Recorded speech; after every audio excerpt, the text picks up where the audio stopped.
물건이 없어졌다고 아들을 의심하기도 합니다. 냉장고 앞에 서서 서성이는 모습이 자주 나타날 수도 있고, 화장실에서 용변 보고 나서 뒤처리를 안 하고 나오시는 경우도 자주 보이죠. 내 가족이라는 생각이 들면요, 그분을 교정하고 싶은 생각이 들어요. 그래서 조금 큰 소리가 나가기도 해요. 어제 얘기했잖아요. 또 어제 말씀드렸잖아요. 그걸 못 알아듣고 왜 그래? 일단 절대로 다그쳐서는 안 됩니다. 그분이 다그치거나 반복적으로 교정해 드려서 해결될 수 있는 문제면 치매가 안 왔겠죠. 안녕하십니까. 여러분의 건강한 삶을 책임지겠습니다. 아나운서 김재원입니다. 오늘은요, 사실 걱정이 많으시죠? 나중에 치매에 걸리면 어쩌나 하는 걱정을 제일 많이 하신다고 들었습니다. 실제로 주변에 치매 환자가 있는 경우, 또 가족 중에 치매 환자가 있는 경우에는 더더욱이 보호자의 고통이 극심할 텐데요. 어차피 겪어야 할 인생이라면 어떻게 슬기롭게 살 수 있을까? 이런 이야기를 나눠볼까 합니다. 신경과 전문의 장민욱 선생님 모셨습니다. 어서 오십시오. 안녕하세요. 네.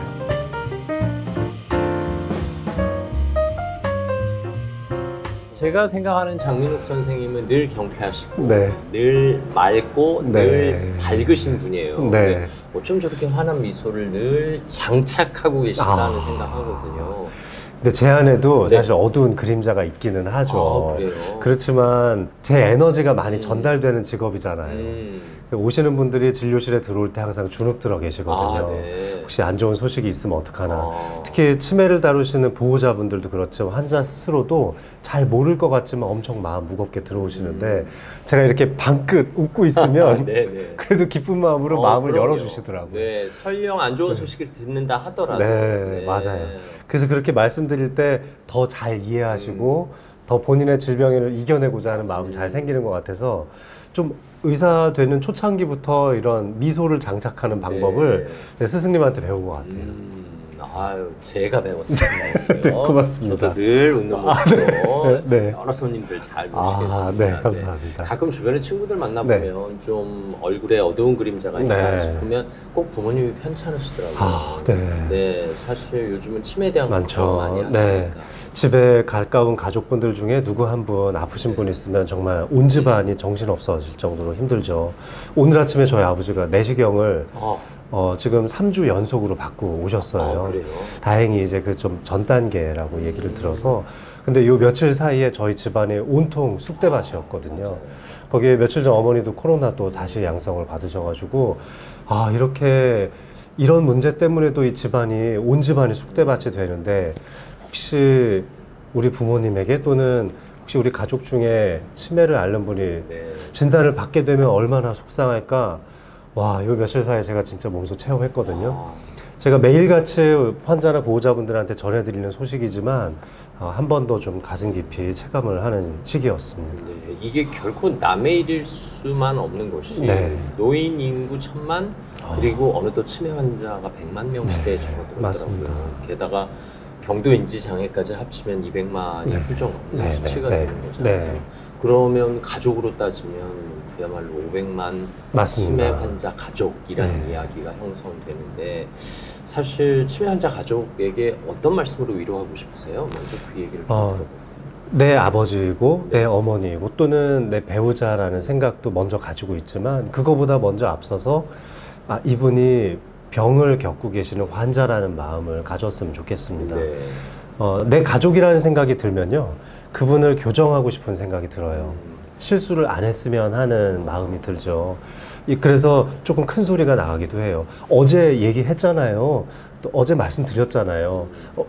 그걸 못 알아듣고 왜 그래? 이렇게 이제 안타까운 마음에 좀 다그치기도 하고 채근하기도 하지만, 그렇지만 어린 아이다 또는 환자다라는 생각이 들면은, 우리 어린 아이가 좀 실수했다고 해서 막 뭐라고 하지는 않잖아요. 그냥 이해하고 그때그때마다 잘 설명을 해주고 넘기는 것처럼, 치매 환자분들을 다루시는 이 보호자분들, 가족분들께서는 좀 그런 너그러운 마음을 가지셨으면 좋겠어요. 근데 이 너그러운 마음을 가지기가 쉽지는 않아요. 왜냐하면 내 마음에도 상처가 깊이 생기기 때문인데, 내가 사랑했던 우리 아버지의 모습, 어머니의 모습, 또 내 배우자의 모습이 아닌 것처럼 변해가잖아요. 그러면 다시 원래의 옛 모습을 찾기를 바라는 마음이 많아지지만, 그걸 이해하기 시작하면은 네, 좀 달라지죠. 그래서 이런 게 잘 안 되는 가족분들도 있어요. 그럼 차라리 이제 좀 비용을 지불하고도 직업적으로 네. 간병을 하시는 분을 좀 고용을 해서 며칠간 경험을 좀 해보라고 하죠. 그분들이 어떻게 환자를 다루는지 네. 보면 조금 반성이 생기기도 해요. 그리고 이제 그 가족분들의 마음의 짐도 덜어드리는 게 제 역할이기도 해서 그 가족분들 상담하면서 어쩔 때는 우리 아드님도 밖에 나가서 접수를 좀 하고 오셔라 이렇게 네. 말씀드려서 그 아드님의 그 응어리진 마음 그걸 좀 풀어드리기 위한 약 처방을 드리기도 합니다. 그래요. 그 엄청나게 쌓여가는 스트레스를 쿡쿡 참아가면서 내 배우자나 우리 부모님의 모습을 견뎌내야 되는데 그러다 보면 나도 한 맺힌 감정이 생기거든요. 그러면 좋았던 그 예전의 감정이 다 없어지고 안 좋은 모습만 서로 기억할 수도 있잖아요. 그래서 일단은 참고 많이 이해해 주려고 노력하는 그런 환자를 대하는 마음을 좀 가졌으면 좋겠다가 첫 번째고, 두 번째는 본인의 마음 다치지 않게 네. 잘 관리해야 된다. 그런 말씀 많이 드립니다. 환자를 돌봄과 동시에 보호자 입장에서 나 자신도 돌보는 걸 네. 잊지 않아야 된다는 거죠. 맞아요. 사실 배우자가 아플 경우는 전적으로 희생하시는 경우가 많잖아요. 네. 그러다 또 다른 병이 걸리기도 하는데 네. 그럼 자녀 입장에서 정말 안타깝거든요. 그렇죠. 그럼 두 분 다 이제 네. 고통스러운 나날을 보내게 되는 거니까요. 남편분이 이제 치매 판정을 받았을 때 아내분들께서 굉장히 헌신적으로 임해 주시는 경우가 네. 많습니다. 그런데 그 반대인 경우가 훨씬 더 고통스러운 날이 많거든요. 특히 이제 남편분께서는 집안일을 그동안 또 많이 안 해보셨던 분들도 많죠. 이제 우리네 아버님 세대라든지 지금 7, 80대 정도에 들어가신 세대분들은 부엌 일을 별로 해보신 적이 없거든요. 그랬을 때 이제 아내가 치매 판정을 받고 요리가 제대로 안 되고 집안 살림을 본인이 직접 이제 케어하기 시작하면은 여기저기서 실수가 많이 생깁니다. 네. 그러다 짜증도 많이 나고요. 그럼 이제 딸이나 아들한테 전화해서 니들이 와서 이것 좀 해라 이제 하는데 사실 아들, 딸도 다 바쁘잖아요. 그러니까요. 그런 데서 오는 자괴감이나 상실감이 엄청 큰 것 같아요. 그래서 제가 이제 아내분을 치매 환자로 두신 이제 남편분들을 위한 상담을 더 많이 하는 편이에요. 네. 그분들을 위해서 제가 더 많은 시간을 할애합니다. 그분들께 제가 항우울제 처방도 많이 드리고요. 좀 어떻게 해야지 이겨낼 수 있는지 많이 상담하죠. 사실 환자는 환자대로 네. 또 보호하는 배우자는 배우자대로 힘들다는 얘기인데 네. 그렇다 보면 내가 너무 힘들면 왜 우리 자녀들은 안 오지? 하고 이 원망이 자녀들한테 가기로 하잖아요. 사실 자녀들은 뭐 오고 싶어도 못 오는 상황이 있고 네. 그리고 가면 또 힘드니까 네. 간다 하더라도 흔쾌히 가기는 또 쉽지 않거든요. 쉽지 않죠. 네. 지근거리에 살아도 사실 매주 찾아뵙기 어려운 게 네. 현실이잖아요. 특히 내가 내 배우자를 돌보고 있는 입장에서 자녀들의 손길이 무척 그립죠. 안타깝게. 근데 이럴 때 사실 자녀분들이 내 형편상 잘 안 될 때는 솔직하게 자꾸 얘기를 해주는 게 좋은 것 같아요. 그거를 뭐 다음 주에 갈게요. 근데 그 다음 주 막상 닥쳐가지고 내일 모레 좀 힘들 것 같아요, 아버지. 내일 모레 좀 어려울 것 같아요, 어머니. 이러면은 훨씬 더 마음의 상처가 심해지거든요. 얼마 전에 저한테 다녀가신 분 중에 어머님 혼자 치매를 앓고 계셨고 그 어머님의 이제 여자 형제분들이 같이 케어를 해주고 계셨어요. 근데 대개는 그래도 큰아들이 거의 매일같이 어머님을 챙겨주시고 있었던 분인데 큰아들이 정말 모처럼 가족들과 해외여행을 가게 된 거예요. 네. 가까운 일본으로 한 5일 정도 여행을 다녀왔는데 이 어머님이 꽤 중증의 치매였는데도 불구하고 5일 동안 아들이 기척이 없었던 거에 대해서 막 이 화가 응어리져가지고 일주일 만에 집으로 찾아온 아들을 빗자루를 휘둘면서 내쫓는 경우가 생겼던 거예요. 네. 그러니까 그 모습을 이제 어머니의 여자 형제분 이모님들이 보신 거잖아요. 근데 이모들이 항상 이 아들이 얼마나 잘했는지 아는데 그런 모습을 우리 언니가 막 보여주니까 엄청 막 속상해하셔서 울기도 하고 그래서 그 뒤로 막 몇 날 며칠을 계속 방문하면서 어머니를 풀어드렸다고 하신 뒤에 아드님이 계셨는데 정말 그럴 때는 의사로서도 어떻게 마땅히 도와드릴 방법이 없죠. 근데 요즘은 뭐 화상통화 이런 것도 많이 하니까 해외에 나가시더라도 좀 그런 거 이용하시면 좋겠다는 생각도 들었습니다. 사실 제 또래 친구들을 보면 퇴직한 이후에도 부모님이 편찮으시면 오랫동안 여행을 못 가더라고요. 못 혹시 가죠. 그 사이에 어떻게 못 되실까 가죠. 싶어서. 네. 반려동물 키우는 집도 사실 그게 어려운데 그렇죠. 근데 반려동물 호텔 같은 데 맡기고 그냥 가지기도 하잖아요. 네. 근데 진짜 부모님은 그게 잘 안 되는 것 같아요. 어디에 믿고 맡길 만한 곳이 없고 또 자녀분들이라도 좀 많으면 돌아가면서 맞아요. 하면 되는데 네. 잘 안 되죠. 근데 국가에서 네. 그 서비스가 있어요. 그래요? 네. 그래서 단기 보호 서비스라는 게 있습니다. 그래서 이제 장기 노인 요양보험 신청을 해놓고 네. 단기 보호 서비스를 신청하면 자녀분들이 안심하고 해외에 잠깐이라도 이렇게 다녀오실 수 있게 며칠 동안만 서비스를 받는 게 있습니다. 나라가 아주 잘하네요. 네. 또. 이 좋은 서비스가 벌써 10년 넘게 시행되고 있는데 잘 몰라서 못 쓰시더라고요. 네. 미리미리 준비만 하시면 될 것 같고 해외여행 가기 전에 적어도 한 두세 달 전쯤에는 비행기표 끊잖아요. 그렇죠. 그때부터 준비하시면 충분히 배정 받으실 수 있으니까 네. 꼭 주치의랑 상의하셔서 그거 이용하셨으면 좋겠어요. 다 우리가 내는 건강보험료 안에 다 포함되어 있으니까요. 저만 해도 장인어른께서 파킨슨병 네. 9년째 앓고 네, 계신데 네. 장모님이 전적으로 간병을 하시다가 먼저 세상을 떠나셨어요. 네. 또 장모님 떠나고 나니까 이제 돌봄에 제한이 되잖아요. 그렇죠. 그래서 평소에 요양보호사께서 같이 머무시는데 주말에는 또 그분도 나가셔야 하니까 또 자녀들이 주말마다 그렇죠. 담당을 네. 해요. 제가 네. 이제 토요일 오후 담당이에요. 그래서 토요일 2시부터 8시까지 제 근무 네. 시간인데 이게 가면 사실 뭐 아버님과 대단한 걸 한다 하지 않더라도 제가 존재하는 것만으로도 또 든든히 하시니까요. 네. 그런데 딱 보고 있으면 아버지가 걱정이 되죠. 근데 한편으론 이 걱정과 짐을 일터에 갖고 오면 제 일터에서 또 마음이 힘들어지더라고요. 그래서 한편으론 감정을 좀 분리할 필요도 있겠다. 네, 맞습니다. 물론 아버님을 뵐 때 또 처가에 갔을 때는 최선을 다해서 아버님을 봉양해 드리지만 좀 떨어져 있을 때는 그 감정을 좀 두고 오는 지혜도 필요하지 않을까. 정말 너무 좋은 지적이시네요. 네. 그렇게 마음을 좀 분리해서 사용할 수 있으려면 사실은 그래도 아버님 상태가 안정적이고 편안하게 그렇죠. 갈 수 있을 때 가능한데 가서 뵐 때마다 점점 안 좋아지거나 혹여라도 뭐 낙상이라도 네. 있거나 사고가 생기면 그 마음이 쉽지는 않을 거예요. 근데 어쨌든 그런 마음에 대해서도 제가 환자분들께 좀 말씀드리고 네. 그럴 때 갑자기 찾아오는 긴장감이나 불안함이 내 일터에 영향을 미치고 있다면 사람의 불안함이라는 건 한순간이거든요. 그 한순간만 잘 컨트롤해주면 또 일상으로 돌아가는 게 편안해질 수도 있는 만큼 중독성 없이 사용할 수 있는 약물들도 있어요. 네. 그렇게 좀 부담감 없이 쓸 수 있는 약이나 또는 마음을 좀 이완시킬 수 있는 명상요법 같은 것들을 좀 활용해 보시면 좋을 것 같습니다. 네.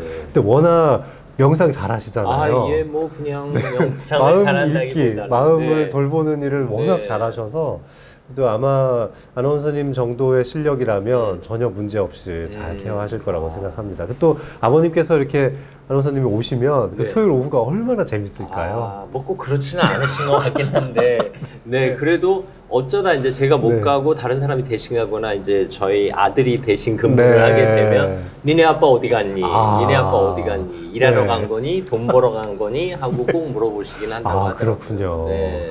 이 파킨슨병 앓으시는 분들도 결국 이제 시간이 오랫동안 지나게 네. 되면 뇌 기능이 떨어지기 때문에 인지력의 손상을 피할 수가 맞아요. 없거든요. 사실 그 걱정을 많이 했는데, 네. 9년 차신데 와. 꽤 선방하고 계세요. 그러면 예. 가족분들이 진짜 극진히 잘 모신 거예요. 네. 즐거운 일들을 많이 만들어 드리고 너무 걱정거리 많이 끼쳐드리지 않는 게 제일 핵심인 것 같습니다. 네. 사실 치매라는 게 단순히 우리가 인지장애다, 뭐 기억에 어려움이 있다라고 말하지만 다양한 분야에서 변화가 일어나고 다양한 증상이 네, 나타날 수 있는 맞습니다. 거죠. 네. 치매 종류도 굉장히 많고 기억력만 먼저 떨어지는 알츠하이머형의 치매도 있지만 감정 변화라든지 좀 욱하는 성격, 이런 성격 장애가 먼저 나타나는 루이소체 치매라는 것도 있습니다. 또 얼마 전에 이제 헐리우드 배우 브루스 윌리스가 앓았다고 네네. 해서 되게 유명해졌던 전두축소 치매라는 것도 있거든요. 굉장히 이제 진행하는 속도가 빠르죠. 일반적인 알츠하이머 치매는 진행 속도도 한 15년, 20년 정도로 느린 편이고 지금 장인어른께서 겪고 계시는 파킨슨병의 병발에서 나타나는 형태도 대개는 알츠하이머병인 경우가 많습니다. 물론 이제 파킨슨병에 따라서 루이소체 치매도 찾아오긴 해서 파킨슨병 앓으시는 분들 중에 환각 증상을 겪으시는 분들도 그래요? 종종 있어요. 네. 그래서 이것이 단순히 기억력 장애만 나타나는 것인지 아니면 우리들한테는 말씀을 안 하고 계시는데 혹시 뭐 환각 증상 때문에 뭐 집에 어린아이가 와 있다고 생각하시는 건 아닌지 또는 다른 돌아가신 우리 선조께서 와 계셔서 함께 살고 있다고 생각하시는 건 아닌지 네. 한번 가볍게 좀 여쭤보는 것도 좋은 방법일 수 있습니다.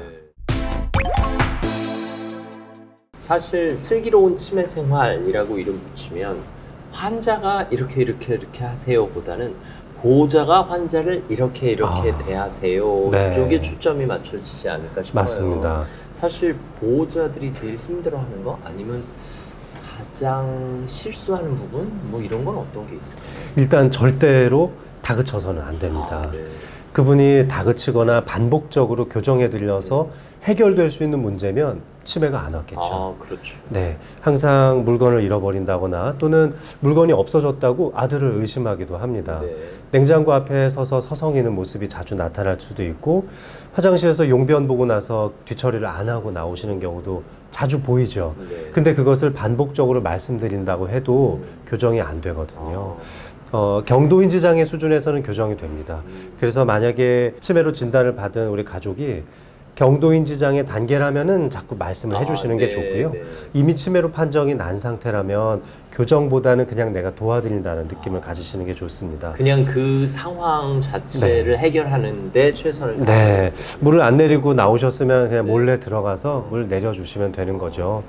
수도꼭지를 안 잠그고 나오셨으면 자동으로 잠기는 수도꼭지도 있고요. 네. 또 아니면 자동으로 꺼지는 전등도 있거든요. 그렇죠. 그런 거 이용해서 활용하시고 뭐 물 틀어져 있으면 가서 끄고 나오시면 되는데 그거를 어머니 왜 이렇게 물을 안 끄고 다니세요? 이렇게 말씀하실 필요는 없다고 생각합니다.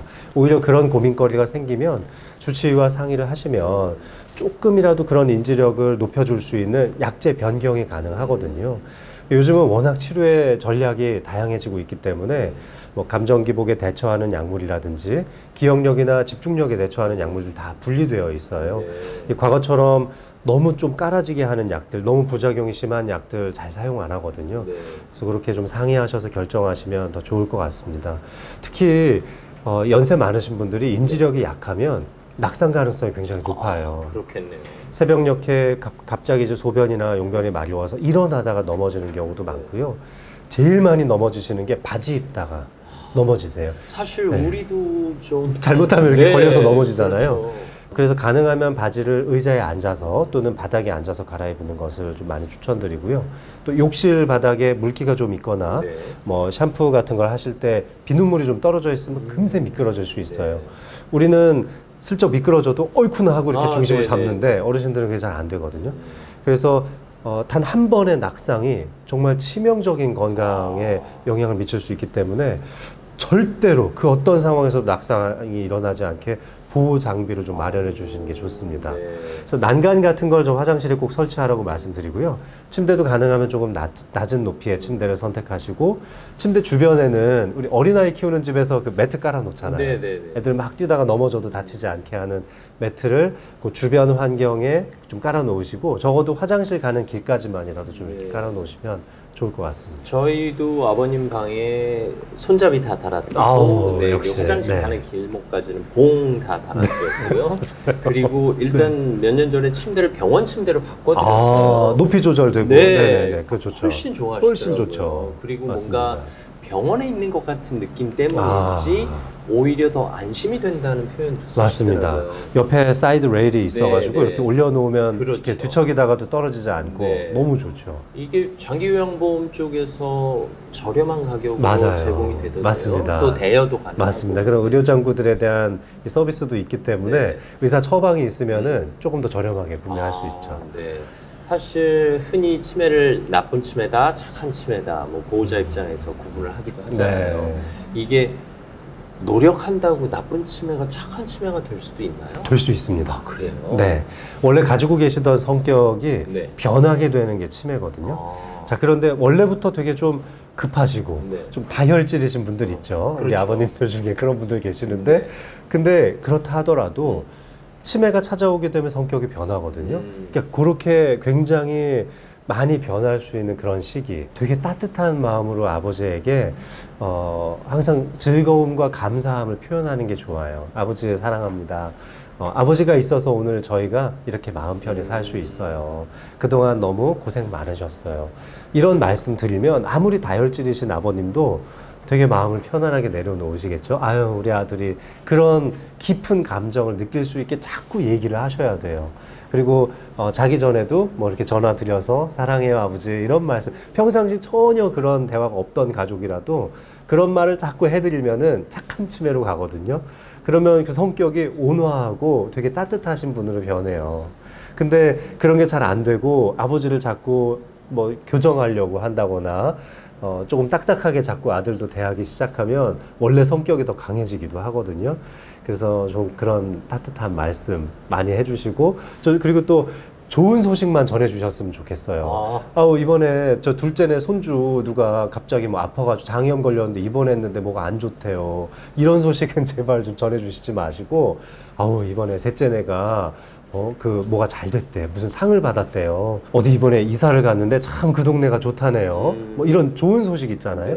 그런 것 좀 많이 전해주시고, 뭐 승진 소식, 뭐 좋은 성적 나온 손주들 소식, 그런 거 많이 전해주시면 기쁜 얘기만 자꾸 듣다 보면 사람이 더 즐거워지거든요. 그리고 요즘 뭐 이렇게 산책하기 좋은 날씨이기도 하잖아요. 이럴 때 부모님 손붙들고 밖에 나가서 산책 한번 하면서 사진도 같이 찍고 좋은 말씀 나누고, 평소 부모님 좋아하셨던 음식 같이 먹고, 그러면 예쁜 치매로 갑니다. 예쁜 치매로 가면 진행 속도도 절반 이상 느려진다는 연구도 있어요. 그렇게 좀 가족분들이 따뜻한 말씀 많이 해주셨으면 좋겠습니다. 일단 가족의 노력이 필요하긴 한 네, 거예요. 맞습니다. 그리고 웬만하면 슬픈 소식을 전하지 말라라고 말씀하셨는데, 제 친구 같은 경우도 어머님께서는 집에서 치매를 앓고 계시고 아버님께서는 요양병원에 계시고요. 근데 아버님이 세상을 먼저 떠나셨어요. 근데 그 소식을 어머님께 차마 말씀을 못 드리고 있더라고요. 저도 그 편이 날 거라고 생각해요. 네, 어차피 또 하늘에 가면 만나실 테니까 굳이 치매 걸리신 어머니에게 그 소식을 전해드릴 필요는 저는 없다고 생각해요. 제가 그 입장이라도 저는 그렇게 할 것 같아요.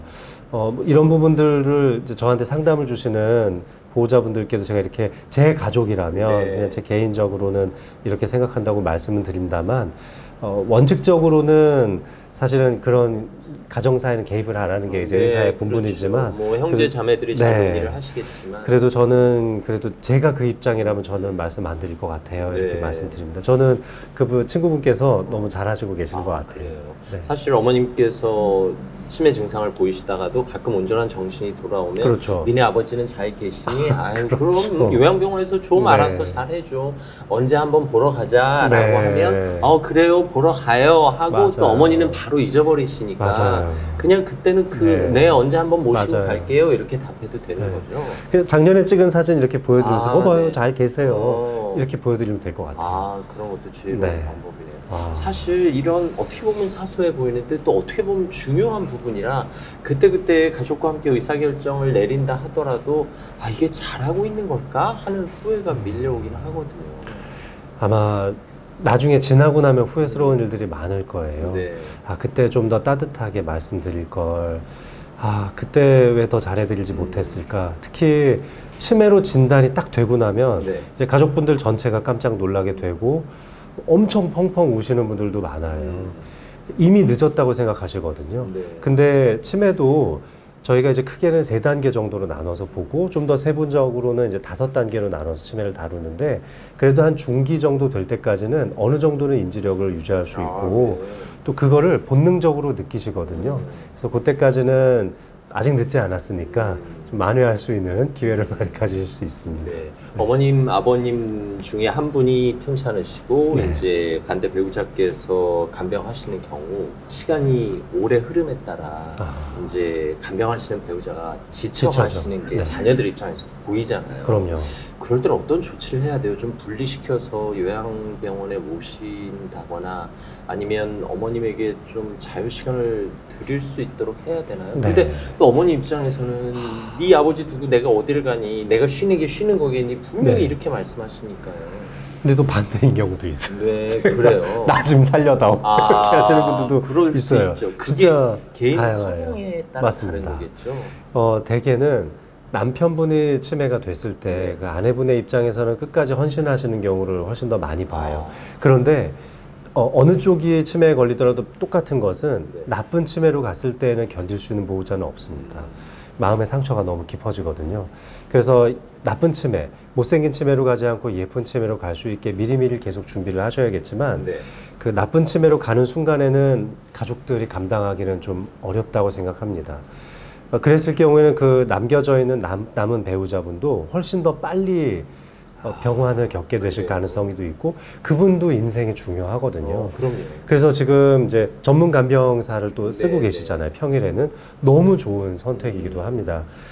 그리고 또 요즘 주간보호 서비스들도 잘 되어 있어서 네. 우리 동네에 어떤 주간보호센터가 있는지 알아보고 슬쩍 방문해보면 견학시켜 주거든요. 근데 주간보호센터마다 좀 분위기가 달라요. 좀 중증을 위주로 다루는 주간보호센터도 있고 되게 밝고 경증 위주로 있는 경우도 있어요. 그래서 우리 부모님의 연령대와 성향에 따라서 조금은 차분한 분위기가 좋은지 좀 경쾌한 분위기가 좋은지를 보셔서 주간보호 서비스를 신청하시면 좋을 것 같고요. 그러면 그 주간보호 서비스를 하고 있는 그 낮 시간에 몇 시간 동안은 그나마 내 자유시간이 생기잖아요. 네. 그 자유시간 동안에 문화센터도 좀 다니시고 복지회관 같은 데 가서 네. 즐거운 프로그램도 하고 친구분들과 만나서 점심 식사하면서 담소도 나누시고 그렇게 하루에 한 두세 시간만이라도 내 마음을 리프레시 할 수 있는 시간이 주어진다면 그 환자분을 돌보는 시간이 되게 또 즐거워질 거예요. 훨씬 더 가벼운 마음으로 돌보실 수 있지 않을까 싶습니다. 1년 365일 24시간 안 돼요. 밀접한 안 됩니다. 절대 안 그렇게 돼요. 하셔서는 안 돼요. 이 부분을 꼭 자녀분들이 명심하시고 우리 어머니, 아버님을 위한 시간을 꼭 할애해 주셔야 돼요. 네. 그러니까 주말만이라도 어머니 어디 가셔서 네. 친구분들이랑 저 단풍 구경 좀 하고 오세요. 저희들이 주말에 아버지 돌볼게요. 네. 뭐 이런 말씀이 꼭 필요한 거죠. 친구분들이 여의치 않으면 다른 자녀가 모시고 여행이라도 아우, 다녀볼 그럼요. 수 너무 있으면. 좋죠. 네. 그래야 어머니, 아버님, 그 치매에 걸리지 않으신 부모님도 살 수 있습니다. 사실 배우자 간병뿐만 아니라 자녀 입장에서도 뭐 형제가 많다 하더라도 한 자녀에게 비중이 몰릴 때가 있잖아요. 그러면 아유 누나는 당연히 그러는 거겠지라는 생각 절대 안 되지 않을까 싶은데. 요즘 결혼을 하지 않은 네. 자녀가 전담해서 돌보는 맞아요. 경우가 많은데 네. 그러면 오롯이 그냥 그분께서 다 자기의 인생을 거기에 할애할 수밖에 없잖아요. 어떤 자녀가 그걸 많이 맡게 된다면 나머지 자녀분들께서 감사함을 계속 표현해야 된다고 생각해요. 형 고마워, 누나 고마워, 동생아 고맙다. 그 얘기 계속 해주고 또 금전적으로도 어느 정도는 좀 그 대가를 조금씩은 치러주셨으면 좋겠어요. 어려운 형편이더라도 적은 돈이라도 저는 모아서 주셔야 된다고 생각하고 그런 마음의 전달이 있을 때 힘을 낼 수 있지 않을까 싶습니다.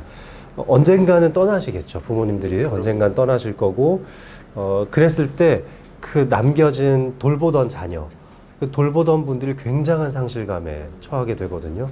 그때 허망함을 너무 많이 그리고 장례식장에서 싸우는 경우도 많이 뵀어요. 그래서 그때 마음의 상처를 입고 늘 그 부모님을 모시고 왔던 그 자녀분이 우울증에 빠지는 경우도 많이 봤습니다. 아무도 저를 알아주지 않았어요. 제가 벌써 8년째 모시다 어머님이 이번에 아이고. 가시게 됐는데 네. 아무도 저를 위로해주지 않더라고요. 이제 저는 어떻게 해야 되죠? 이런 마음 먹는 분들이 많이 있더라고요. 네, 사실 부모님 떠나시고 난 다음에 남아있는 자녀가 왜 죄책감이 없겠습니까만은 부모님이 치매 환자셨을 때 그 죄책감이 더 클 것 같아요. 내가 좀 더 잘해드렸으면 되지 않을까 하는 네. 생각. 애도를 잘하는 것도 떠나신 이후에 보호자들이 감당해야 할 책임 중에 하나겠죠. 요즘 젊은 치매 환자분들이 많이 생기고 있어요. 그래서 비교적 이른 나이에 떠나시는 부모님들도 여럿 배웠는데요. 똑같은 알츠하이머 병이라 하더라도 어떤 부모님께서는 좀 오랫동안 버티시기도 하지만 어떤 분들은 정말 한 5, 6년 이내에 급격히 건강이 악화돼서 세상을 뜨기도 합니다. 그런 거를 내가 잘 못 모셔서 그렇겠지라고 절대 죄책감을 느껴서는 안 된다고 생각해요. 의사들이 이 진행하는 속도를 100% 예측하기는 어려워요. 그렇지만 한 1년에서 2년 정도 환자분의 상태를 살펴봤던 주치의라면 어느 정도 진행 속도를 예측해 드릴 수 있거든요. 또 요즘은 혈액 검사만으로도 치매 진행 속도를 어느 정도 예측해 볼 수 있는 그런 바이오마커들이 있어요. 그런 인자들을 같이 검사를 해보면 아무래도 돌보시는 가족분들 마음 입장에서는 조금 더 객관적으로 증명을 받을 수 있고 무거운 마음을 조금은 내려놓으실 수 있지 않을까 생각합니다. 치매 환자 보호자 입장에서 오늘 선생님의 말씀이 큰 위로가 됐으면 하는 바람입니다. 끝으로 네. 한 말씀 해주신다면. 네. 굉장히 오랫동안 네. 견디셔야 되는 문제입니다. 치매 진단 이후에 30년 넘게 생존하시는 분들도 배웠어요. 얼마 전에 배현정 선생님이 네. 어머님께서 돌아가셨었죠. 13년을 돌보셨거든요. 그 세월이 무척 고되고 힘들었겠지만 돌아가신 이후에 배현정 선생님이 그 말씀 하시더라고요. 사막 위에 혼자 던져진 아이고. 예, 오. 네. 한마디가. 네. 네.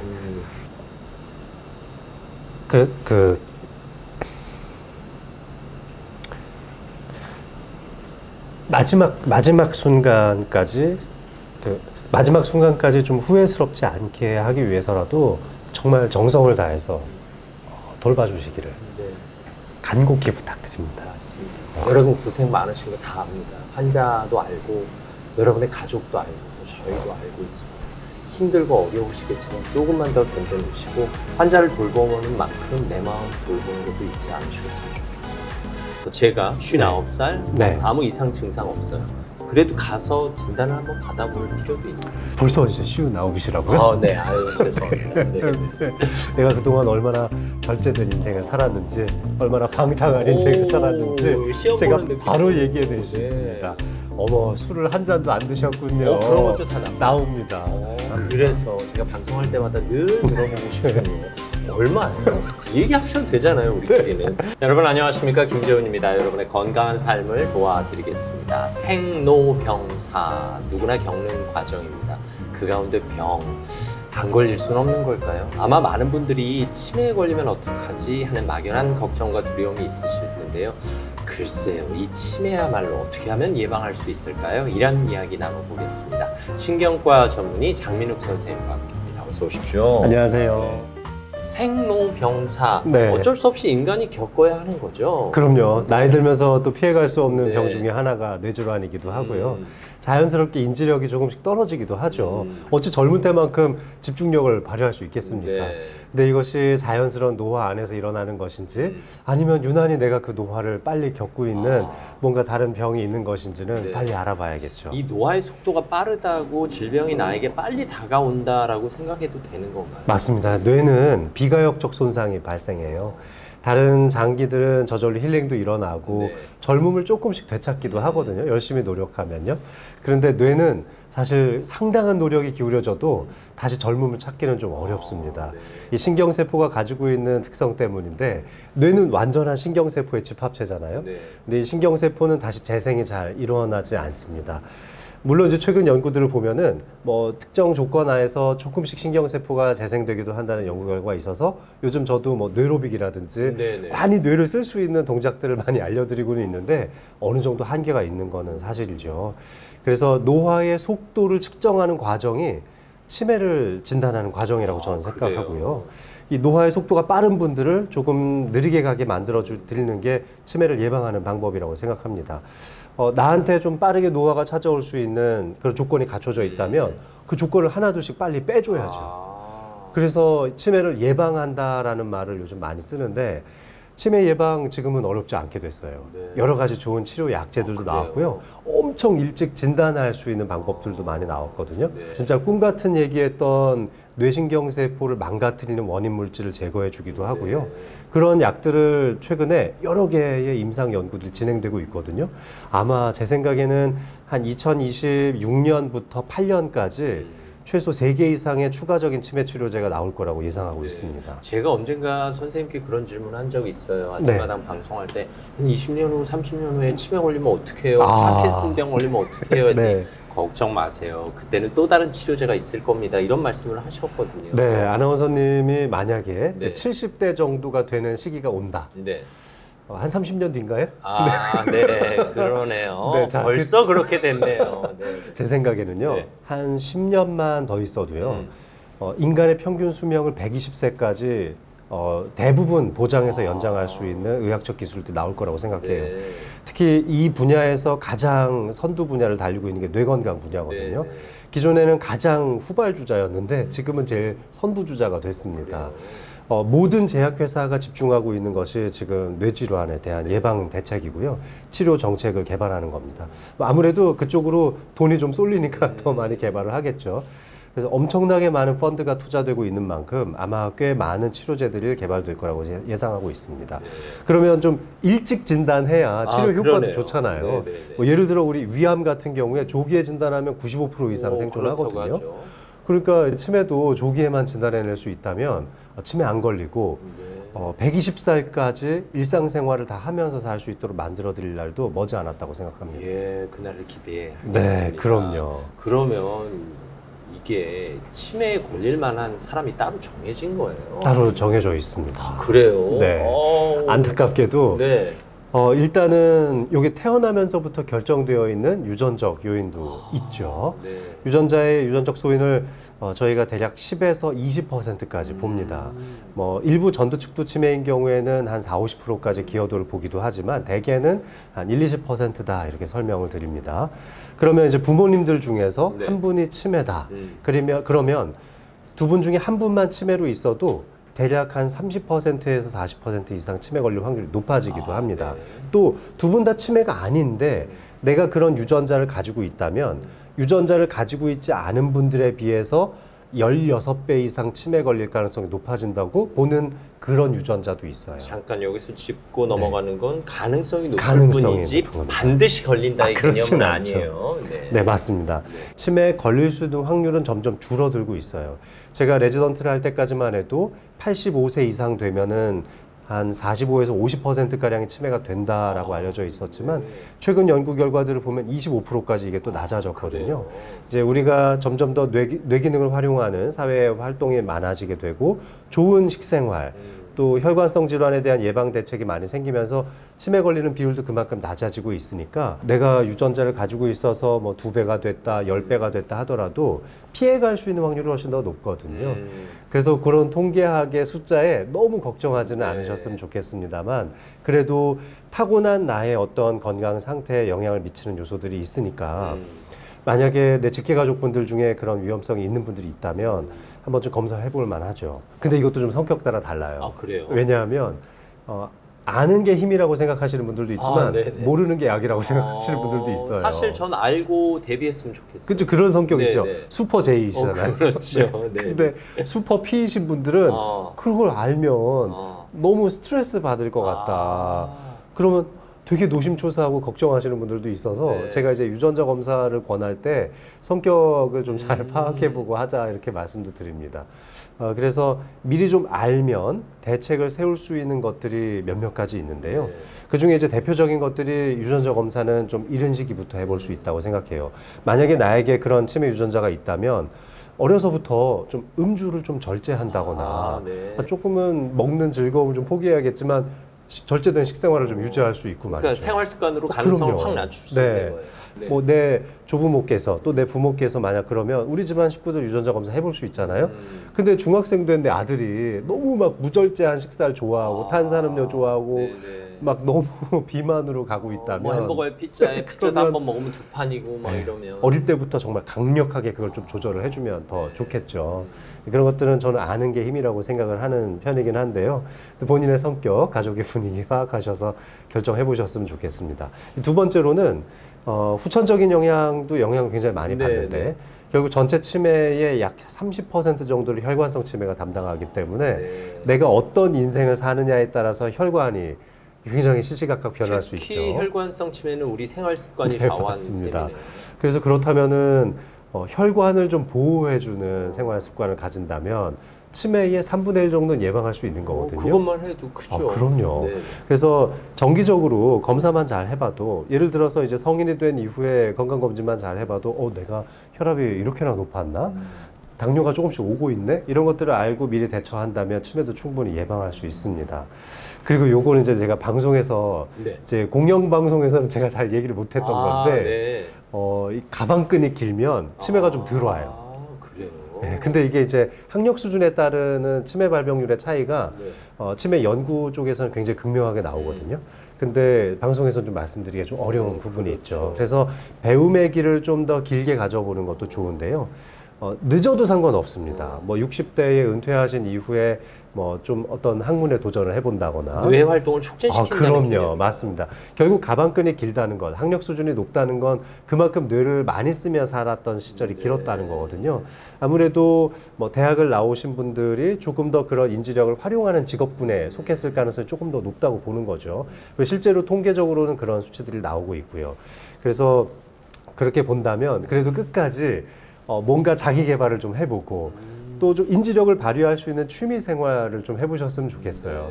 예를 들면은 똑같이 낚시를 좀 하더라도 공부를 좀 하면서 낚시를 하는 거죠. 아, 이 낚싯대 몇 호 낚싯대는 어떤 특징이 있고 몇 번 줄을 어떨 때 써야 되고 맨날 똑같은 낚시만 하시는 게 아니라 그것도 요즘은 유튜브 보면서 공부도 좀 하시고 같이 그 커뮤니티 활동도 좀 하면서 배우시고요.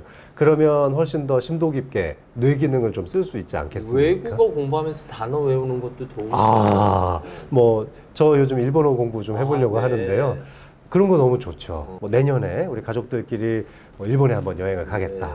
또는 프랑스에 한번 여행을 가겠다. 그러면 프랑스 말로 간단한 인사나 이거 얼마예요? 뭐 이 정도는 좀 배우고 가면 좋잖아요. 네. 그런 공부 해보시는 건 전 재밌을 거라고 혹시 생각해요. 알파벳에 대해서 공포증이 있는 분들은 한자를 다시 해보는 오, 것도 네. 한자 검정 시험 네, 있잖아요. 네, 네. 저는 그것도 좋을 것 같아요. 만약에 어르신들 중에 그런 거 좀 관심 있다면 네. 괜찮을 것 같고요. 뭐 종교에 좀 심취하면서 뭐 성경 공부를 해본다거나 성경을 필사한다. 너무 좋죠. 또 불경 같은 걸 외워본다거나 저는 이런 공부들이 너무 좋다고 생각하고 그런데 항상 성인들의 좋은 말씀이 들어있잖아요. 네. 그럼 한번 해보시면 좋을 것 같습니다. 비단 성경 필사뿐만 아니라 요즘은 책 필사하는 모임도 꽤 많아졌더라고요. 그럼요. 주변에 좋은 책 하나 잡으시고 이런 책 얼마나 좋아요. 제 책은 이게 짧아가지고 필사하기가 아주 좋습니다. 그렇군요. 네, 네. 저희 독서 모임에서 네. 요거 요즘 사서 보고 있거든요. 아유, 그래요? 아유, 네, 감사합니다. 이런 거 같이 가족분들끼리도 좋고 책같이 돌려보면서 나눴던 대화 네. 같은 것들 따로 좀 정리해 보시고 나만의 독후감을 쓰는 게 아니라 저 사람은 어떻게 생각했더라 해서 그것도 같이 적어보면 되게 네. 좋습니다. 얼마 전에 서경석 씨 인터뷰한 적이 있는데요. 네. 한국사 검정시험 준비하는 어르신들이 꽤 계신다는 거예요. 네. 그렇군요. 사실 역사에 관심 있는 어르신들은 네. 이미 많이 알고 있는 상식이기도 하니까 네. 조금만 정리해서 시험 보시면 점수가 꽤 나온다고. 좋은데요? 네. 그러면 손주들 데려다 놓고 그럼요. 이게 뭐 광화문 앞에 가서 여기가 말이야 네. 어떤 역사가 있었어 얘기도 딱 해주시고 심지어 청소년 손주들하고는 같이 경쟁사 시험 좋겠는데요. 준비를 하셔도 괜찮지 않을까. 그런 거 공부하셔서 역사 해설사 같은 거 하시는 분들도 그럼요, 좋을 것 그럼요. 같아요. 네. 나이 들어서까지도 계속 자기 개발과 인지력 증진에 노력을 좀 해주셨으면 좋겠다는 생각도 네. 듭니다. 그게 곧 치매 예방하는 되게 좋은 길이기도 해요. 앞서 이제 가방끈과의 연관성 말씀하셨는데 저희 장모님께서도 살아생전에 가끔 치매 안심센터 가서 테스트를 받으셨거든요. 네네. 근데 저희가 약간 경도인지 장애인가 할 때마다 모시고 갔어요. 네. 근데 저희 장모님이 교사하셨었거든요. 그래서 이 문제를 다 피해 가시는 것 같은 느낌이 드는 거예요. 우리 너무 잘 풀어내시는 요령이 있는 거죠. 이거는 인지장애와 상관없이 어머니가 뭔가를 좀 지혜와 지식을 사용해서 피해 가시는 건 아닌가 싶은데 네. 어느 정도 고려하셨겠죠? 네. 충분히 그럴 경우가 있습니다. 네. 기억력은 좀 많이 떨어져 있어도 네, 네. 나머지 인지력이 되게 좋으면 점수가 되게 뛰어나게 나오거든요. 아. 근데 이제 간이적으로 하는 검사에서는 그게 드러나지 않아요. 그래요. 중증인데도 만점 받으신 분 제가 봤거든요. 오. 진짜 얼마나 지혜롭게 그걸 풀어내시는지. 그리고 몇 번 받다 보면 그거 다 외우세요. 그래요? 너 뭐 물어볼 거지? 이렇게 이제 다 알고 오시는 분들도 있는데 네. 그래서 병원 입장할 때부터 막 달달달 외우고 오시는 분들이 있는데 하지만 종목을 좀 바꿔드리면은 피해가긴 좀 어렵습니다. 그래서 그렇게 측정해보면 아주 초반에 저희가 잡아낼 수 있거든요. 네. 어머님, 집중력이나 언어 능력이 너무 출중하셔서 겉으로 티가 하나도 안 나시는데 아주 엄밀하게 해보니까 기억력은 조금 떨어지셨더라고요. 네. 그렇게 좀 유하게 말씀드리면서 이러다가는 혹시 모른다. 그래서 미리 좀 대비를 하자. 이렇게 이제 제가 말씀드리기도 하죠. 쉽게 말해서 한번 가보셨으니까 다음에 갈 때는 예상 문제를 내달라고 하시는 거예요. 네, 맞습니다. 저한테 뭐 참나무 카메라 자동차 뭐 단어 몇 개 말하고 순서대로 네, 말하는 네. 연습을 하고 가시기도 했거든요. 네. 네. 맞아요. 그 간이인지 검사에서 네. 이렇게 3개, 4개씩 단어 여쭙고 좀 이따가 불현들이 여쭤보거든요. 네. 그러면 다 대답하시죠. 이 단어 말해놓고 5분 있다 다시 물어봐봐. 뭐 네. 이런 연습도 하셨는데 맞습니다. 사실 이런 노력도 어떻게 보면 치매 예방에 도움이 되지 않을까 싶기도 합니다. 그럼요. 도움이 네. 되죠. 미리 연습해 보시는 것도 물론 당연히 도움이 됩니다. 평상시에 뭐 간단한 단어들, 뭐 외국어, 영어 단어 같은 것들을 좀 외워본다거나 네. 자꾸 외워보는 습관을 가지는 건 항상 좋은 일이에요. 또 네. 메모해보고 자기 전에 오늘 내가 메모했던 거 봐서 이렇게 오늘에 있었던 일들을 반추해보는 네네. 거죠. 그런 것도 너무 좋은 습관이기도 합니다. 그래서 저는 그 다음 날 일기를 쓰라고 말씀드리거든요. 다음 날 네. 내일 일기. 맞습니다. 네. 그러면 오늘 있었던 일들만 쓰는 게 아니라 뭐 내일 무슨 일을 할지도 좀 써보고요. 또 그저께 무슨 일이 있었는지도 써보는 네. 거예요. 그래서 하루 건너뛴 일기를 써보는 거죠. 미래의 일기 또 하루 건너뛴 과거의 일기. 네. 그러면 조금 더 집중력이 좋아집니다. 그런 방법도 아주 좋은 방법입니다. 내일 일기는 굳이 치매 예방을 위해서가 아니더라도 일상에 도움이 되겠네요. 사실 제가 회사 다닐 때는 네. 늘 같은 일을 루틴대로 하다가 회사 나오고 나니까 늘 다른 일을 하고 있거든요. 그래서 누가 챙겨주는 사람도 없는데 이거 네. 어쩌다가 뭐 하나 놓치는 거 아니야 싶었는데 다음 주에 일어날 일들을 미리 기록하면서 그렇습니다. 그 일들을 꼼꼼히 챙기는 노력도 필요하겠군요. 맞습니다. 네. 상상력을 발휘하는 것은 네. 전두엽 중에서도 굉장히 고차원적인 전두엽 기능을 활용하는 거거든요. 네. 그래서 평소에 내가 사용하지 않았던 기능이기 때문에 상당히 전두엽 발달에 도움이 된다고 생각합니다. 사실 아나운서 후배들을 교육시키거나 할 때 절대 원고 쓰지 말라고 해요. 야, 원고를 쓰는 순간 그거는 아무리 구어체로 써도 문어가 돼. 그리고 그 원고가 있으면 이걸 읽거나 외워야 된다는 강박관념이 생겨. 그냥 머릿속에서 디자인하고 머릿속에서 원고 쓰는 연습을 해. 네. 라고 얘기를 하면 처음엔 어떻게 그래요? 네. 선배님이나 되지 하다가 몇 번 해보면 아마 그게 되는 모양이에요. 네. 선생님은 물론 그게 가능하지만 네, 네. 네. 그럴수록 언어 능력이 발달할 것 같은 느낌이 듭니다. 그래요? 네. 네. 굉장한 순발력이 필요한 거거든요. 어느 정도 머릿속으로는 전반적으로 다 뭐 크로마키를 다 하고 오는 네, 거죠. 네. 그렇지만 세세한 표현은 그 자리에서 즉흥적으로 나와야 되는데 실수가 네, 있어서는 안 맞아요. 되잖아요. 네. 그러면 굉장한 순발력과 언어 능력의 발달에 도움이 될 것 같아요. 원고가 있으면 사실 의지하게 되거든요. 그렇죠. 그리고 의존하게 되고. 그렇죠. 지금 저도 여기에 일단 기본 원고는 있지만 이대로 질문 안 드리거든요. 네. 선생님이 완벽하게 답할 거라는 걸 제가 알기 때문에. 네. 그러면 미래일기를 써보면서 대충 크로마키를 해보고 그리고 나서는 그 플롯에 따라서 어떻게 움직이는지 그날 네. 봐서 즉흥적으로 순간적으로 그렇죠. 대응해보는 네. 거 너무 좋을 것 같습니다. 아유, 좋습니다. 네. 요즘 드라마나 영화를 보면 40대 치매 환자들이 있어요. 이게 실제도 늘어나고 있는 추세입니다. 제가 이제 대학에 근무할 때는 네. 상당히 많이 진료를 했었죠. 그래요? 특히 30대나 40대의 뇌졸중을 겪는 환자들이 결국 혈관성 치매나 전략적 뇌경색 치매를 얻게 되시는 경우가 네. 많아요. 대개 이런 젊은 시기에 발생하는 치매는 명확하게 원인이 있는 경우가 많습니다. 혈관이 망가졌을 때 대개 이런 일들이 생기고요. 또 너무 과도한 음주 때문에 젊어서부터 전두엽 치매가 찾아오시는 분들도 있기는 있어요. 근데 우리가 굉장히 드라마틱하고 너무 안타깝게 생각하는 경우는 이 젊은 시기에 발병하는 알츠하이머 병입니다. 그래서 이제 조발형 알츠하이머 치매라고 하고 60세 이전에 알츠하이머 병이 발병하면 이제 그런 병명을 붙이게 되는데요. 이 조발형 알츠하이머 치매는 되게 유전자의 영향을 많이 받고 그 유전자 때문에 뇌의 노폐 단백질인 베타아밀로이드가 많이 침착되게 되면은 네. 젊은 시기부터 발병하게 되는 거죠. 대학에서는 많이 배웠지만 제가 개인 클리닉을 운영하면서부터 사실 많이 뵙지는 못했지만 네. 지금도 사실 제가 한 3분 정도 저희 병원에 40대 치매 환자분들이 다니시는데요. 진행 속도가 상당히 빠릅니다. 젊은 나이에 뇌졸중이 생기는 경우에 또 그것이 전두측두 치매라든지 알츠하이머 병 때문에 발생한다면 노년기에 발병하는 병에 비해서 훨씬 더 진행 속도가 빠르다고 알려져 있죠. 이런 경우에는 가족분들이 훨씬 더 안타까운 경우를 겪게 되죠. 예전에 개봉했던 그런 이제 내 머릿속에 지우개도 상당히 젊은 네. 여성분이 겪게 되는 이야기였잖아요.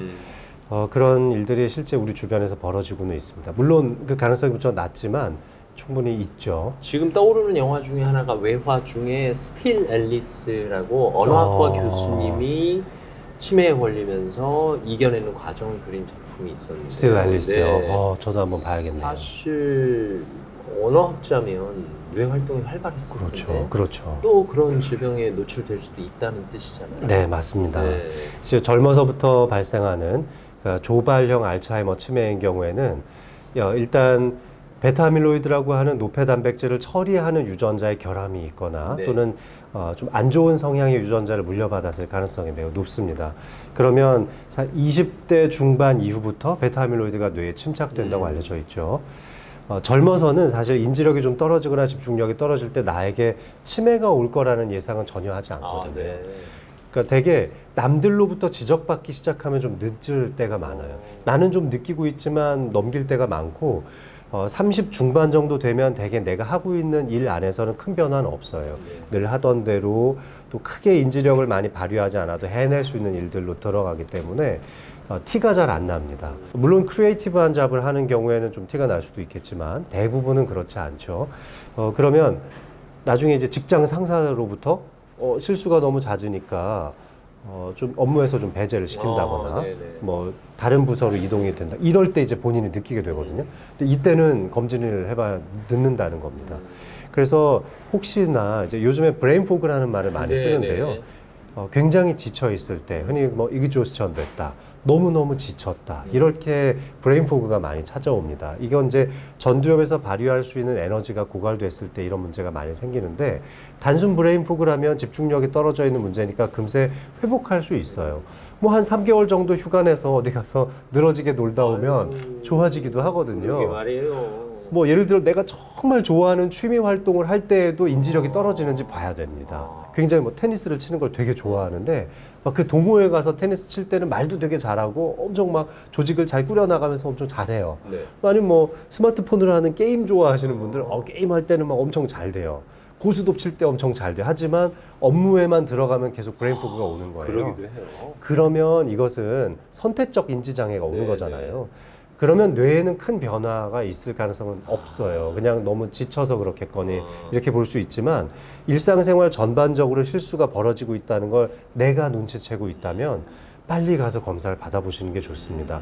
물론 가능성은 무척 낮죠. 하지만 저는 이 뇌질환은 비가역적 손상이 가해지는 뇌질환이기 때문에 단 1%만이라도 가능성이 있다면 검진을 해봐야 된다고 생각하는 주의거든요.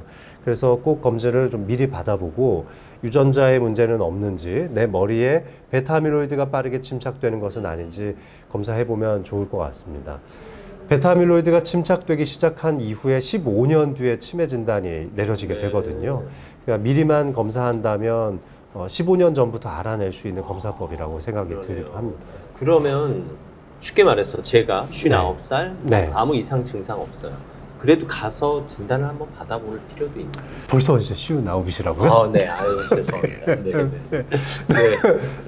그렇죠. 40대처럼 보이시지만. 아유. 네, 근데 동안의 외모를 가지신 분들이 치매도 좀 적게 온다는 연구 결과도 있습니다. 그만큼 자기 관리가 잘 좋았고 건강 관리도 잘했다는 이제 반증이기도 하겠죠. 자, 그런데 이제 어느덧 예순을 바라보는 나이가 됐다 한다면 한 번쯤 검사를 해봐야 된다고 생각합니다. 혹시나 하는 마음에 또 나뿐만 아니라 우리 가족들을 위해서라도 대책을 좀 세워야 되거든요. 이때 가장 제가 권고해드릴 만한 검사는 베타아밀로이드를 미리 검측해낼 수 있는 혈액 검사예요. 이 혈액 검사는 우리나라에서도 국책 연구 과제로 진행을 했던 연구고 우리나라에서도 이제 신의료기술 과제로 인정을 받았습니다.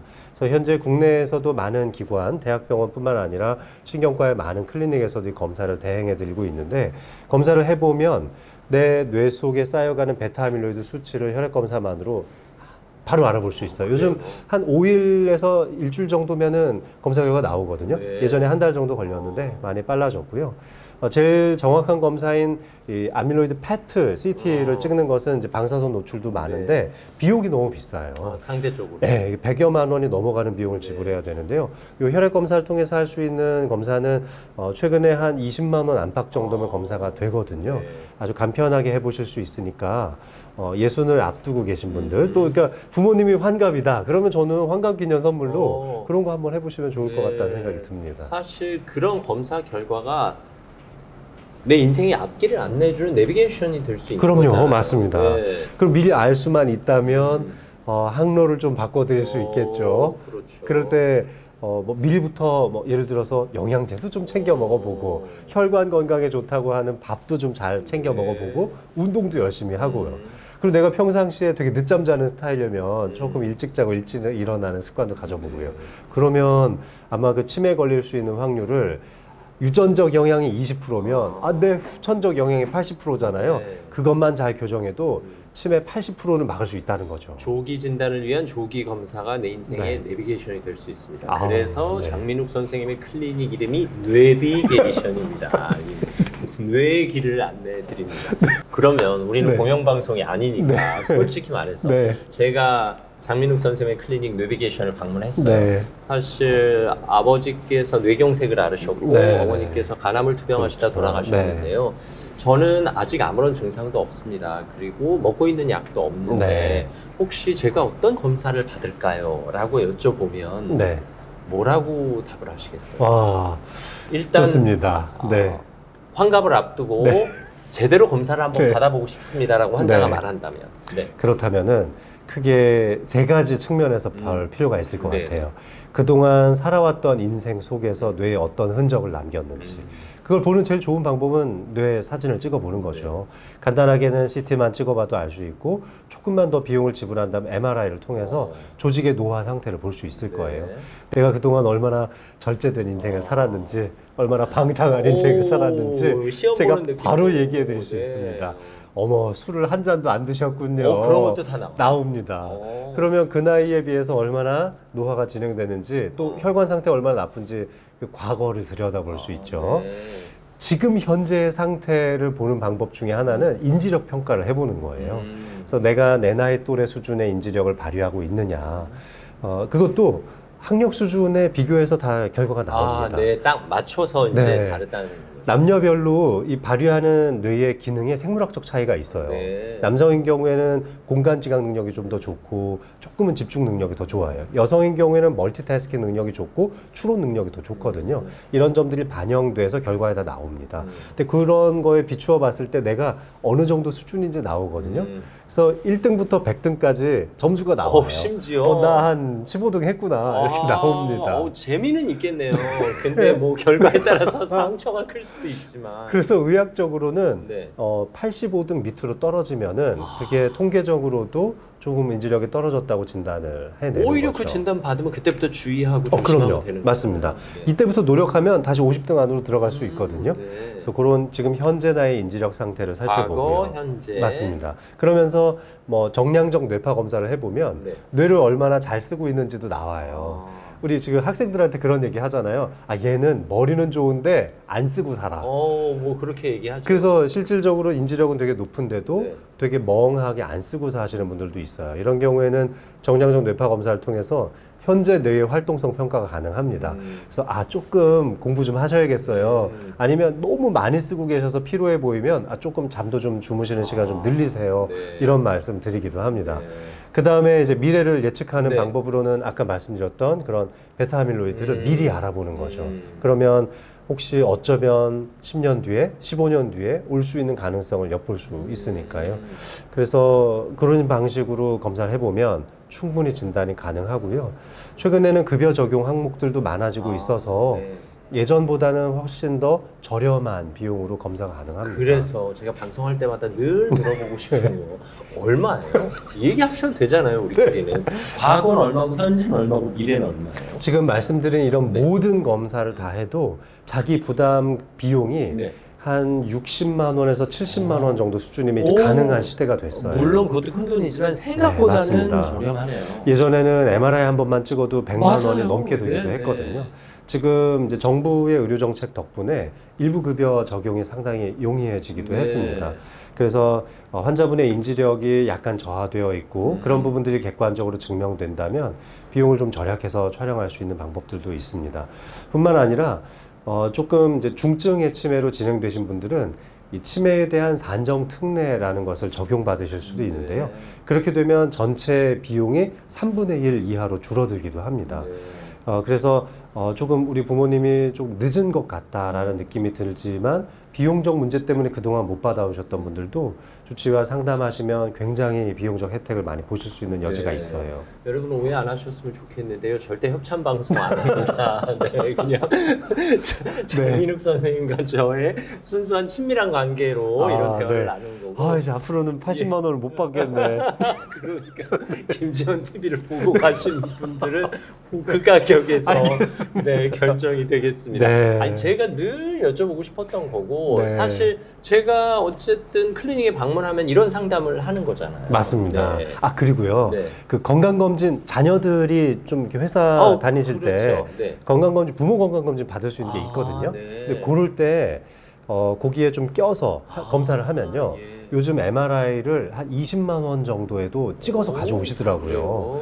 그러면 이제 그런 걸 미리 찍어 놓으실 때 건강검진 할 때 MRI 찍을 때 꼭 그 신청하셔야 돼요. 복사해 달라고. 네. 그러면 미리 네, 사전. 미리 복사를 내가 꼭 받았으면 좋겠다.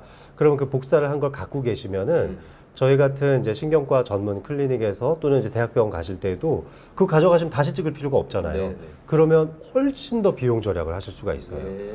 MRI를 가져오신 분들은 저희 병원에서는 30만 원 넘게 비용 내시는 분들이 별로 없거든요. 그래서 제가 옛날에 찍은 거 있으면 좀 갖고 오시라고 말씀드리는데요. 네. 그래서 그 자녀들 건강검진 또는 본인 뭐 어디 조합 같은 데 있어서 건강검진 받으시면은 그거 추가해서 찍어보는 거 꿀팁입니다. 아유, 그 찍어서 갖고 가도 전혀 미안해하지 않아도 아, 그럼요. 되는 거죠? 오히려 네. 더 저는 좋죠. 그 뭐 판독한다고 제가 돈 따로 받는 거 아니에요. 아마 많은 의사 선생님들께서 다 네. 좋은 마음으로 봐주실 겁니다. 네. 어떻게 보면 가장 확실한 예방은 조기 진단을 위한 조기 네. 검사가 아닐까 하는 생각 들고요. 네. 미리 병원에 가는 거 두려워하지 마시고 또 방심하느라고 아이 난 괜찮으니까 병원 안 갈 거야 이런 생각도 위험할 수 있네요. 맞습니다. 네, 주의하겠습니다. 네. 오늘 이 방송 보시고 아 나도 김재훈 TV에 출연해서 우리 병원 얘기 좀 하고 싶어요 하시는 분들 연락 주십시오. 또 우리 구독자 여러분의 건강한 삶은 제가 또 저희가 최선을 다해서 도와드리겠습니다. 오늘 어떻게 하면 치매를 예방할 수 있을지 실질적인 도움이 된 것 같아서 네. 제가 마음이 다쳤습니다. 오늘 결혼식 때 입었던 양복을 병원 화장실에서 갈아입으면서 이제 시험을 보러 다녔어요. 춘천에 가서도 새벽 근무를 해서 5시 반부터 1시 반까지 근무하고 퇴근하면 오후에 경춘선을 타고 올라와서 한 서너 시간을 머물다가 또 내려가고 그 후로도 이제 집에서 일주일에 2번 정도 재활운동 물리치료 받으러 다니셨고요. 제가 밤 근무를 했기 때문에 오전에 물리치료 제가 직접 모시고 다녔고 그렇게 6년을 투병하시다가 돌아가셨어요. 안녕하십니까. 아나운서 김재훈입니다. 여러분의 건강한 삶을 도와드리겠습니다. 저는 개인적으로 걱정이 하나 있습니다. 아버지께서 뇌경색을 앓으셨기 때문에 혹시 나도 뇌질환에 걸리는 것이 아닌가 하는 두려움이 늘 마음 한편에 있습니다. 아마 여러분 가운데도 그런 생각하시는 분들 계실 텐데요. 글쎄요, 뇌졸중, 뇌경색 어떤 건지 한번 제대로 알아보는 시간 준비했습니다. 신경과 전문의 장민욱 선생님과 함께합니다. 어서 오십시오. 안녕하십니까. 네, 제가 하는 걱정이 일반적인 걱정일 수는 있죠. 네, 아마 다들 걱정하실 거예요. 저도 아버지가 심혈관 질환을 앓으셔서 그런지 네. 저도 심장에 혹시 문제가 있을지 않을까 수시로 체크를 해보는 편이거든요. 아마 직계 가족분들 중에 이런 가족력이 많다면 혈관 질환에 대한 걱정 아마 다들 하실 거예요. 현재 우리나라에서는 사망률 1위는 단연코 물론 암이지만 네. 사망률 2위와 4위를 차지하는 게 심장혈관과 뇌혈관 질환이죠. 그러니까 혈관 질환은 다 일맥상통하기 때문에 혈관 건강만 잘 챙긴다면 두 번째, 네 번째 요 사망률 합치면 1위거든요. 첫 번째 사망 원인을 예방할 수 있다는 뜻이기도 합니다.